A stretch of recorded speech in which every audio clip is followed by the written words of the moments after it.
We reached out to our affiliates, of which we have over 500 at the start of this election, and started to discuss ways in which we could engage Muslim communities in this election and crucially encourage them to register to vote.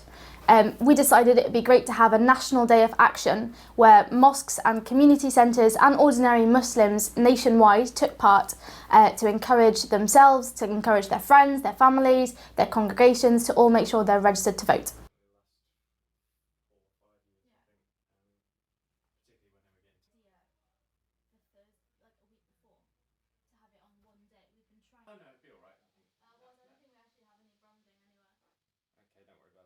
We found that tackling Islamophobia is the #1 priority British Muslims are looking for from their political parties.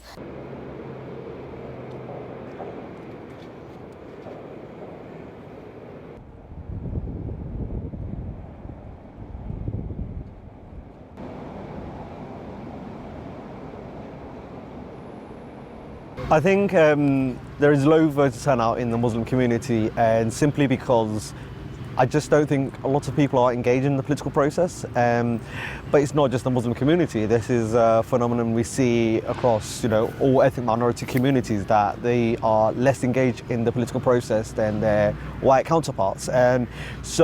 However, seeing that more and more Muslims are engaging in that public life, we're here in London, where we have a Muslim mayor of London. We're seeing Muslims represented in all parts of our political process. And I think as such, we're seeing more and more Muslims getting engaged in that political process because they're seeing their image and people that look like them, come from communities like them, in positions of power.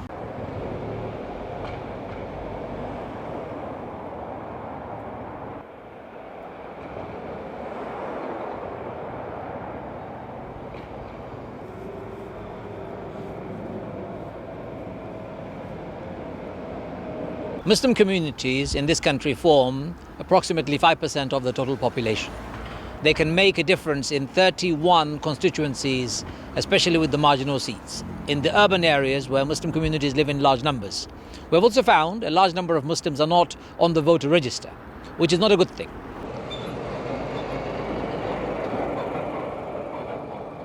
So in my local mosque, I spoke about it. I had hundreds of people asking for how do we sign in right now? How do we join? It was, of course, a very simple thing. Remember, voting is not just a civic duty. For a Muslim, it's a trust that you have. You need to have the right person representing you in the parliament. So therefore, we invited Muslims, encouraged them to join and do what is their duty, both civic as well as their spiritual duty.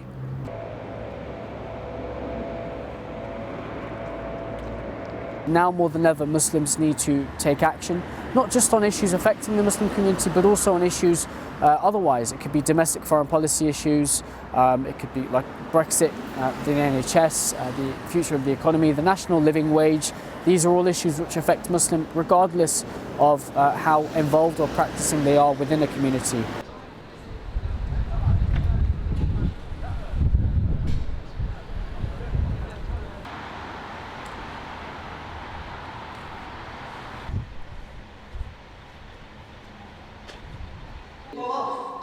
However, the reality of understanding of these phrases and words. I think as a young British Muslim woman, now more than ever, we are being unfairly targeted, and it is really important to have a party that is in government that recognises that and actually contributes to investigations being taken place and helping the faces of young British Muslim women.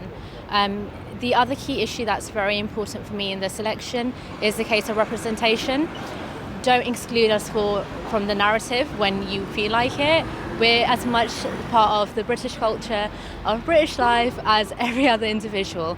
And unfortunately, it is demeaning to only hear about British Muslim women when we look at the negative sides of things, instead of looking at the powerful and empowering things British Muslim women are doing today. I do a lot of work with young people, so for me, youth services is the most important issue to me. Who is funding youth services? I think we are in crisis at the moment.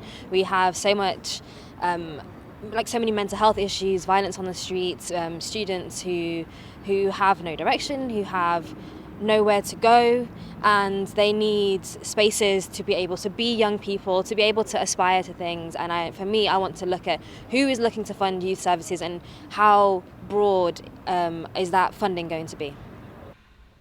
Allah.